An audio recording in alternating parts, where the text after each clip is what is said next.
Hello दोस्तों, आप सभी का स्वागत है मेरे यूट्यूब चैनल पर। अगर आपने फर्स्ट टाइम पोस्ट ऑफिस के थ्रू कुछ कोरियर किया है या कुछ पैकेट आपके पास रिसीव होना है, उस पैकेट को आप पोस्ट ऑफिस के थ्रू कैसे ट्रैक कर सकते हैं, चलिए बताता हूँ। तो सबसे पहले आपको अपने मोबाइल में क्रोम को ओपन करना है। आपको टाइप करना है पोस्ट ऑफिस। फर्स्ट लिंक पे आपको क्लिक करना है, थोड़ा सा स्क्रॉल करना है और आपको एक ऑप्शन विजिबल हो रहा होगा कंसाइनमेंट नंबर।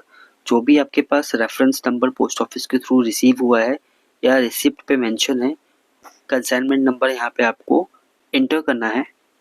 तो मेरा जो रेफरेंस यानी कंसाइनमेंट नंबर था वो मैंने यहाँ पे इंटर कर दिया है और कैप्चा कोड आपको मेंशन करना है। कैप्चा कोड डालने के बाद आपको वैलिडेट पे क्लिक करना है। उसके बाद आपको सर्च पे क्लिक करना है।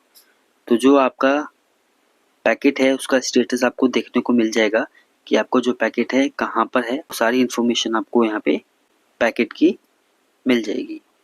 आपको ये इन्फॉर्मेटिव वीडियो कैसी लगी प्लीज़ कमेंट करके बताइएगा।